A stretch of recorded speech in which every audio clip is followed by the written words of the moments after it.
All right, so you an Uber driver, Lyft driver, promoting your business is just as easy as this. All right, get whatever flyer you using. All right, so when somebody get into your vehicle, bam, look right there. You don't got to say nothing. You don't got to do nothing but just drive. So your passenger will see this, all right, or whatever it is they promoting. So imagine they look at this, you know what I'm saying? They're like, oh, what's this, right? You ain't got to say nothing. Keep this in mind. See that QR code right there? Bam. They could just scan that with their phone, get all the information they need, and you don't got to say nothing. So you an Uber driver, Lyft.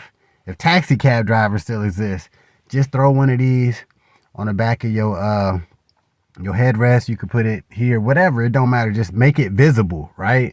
And you could even have another one on the other side if you promoting multiple opportunities. Like nothing is stopping you from doing this. And you see how simple this is.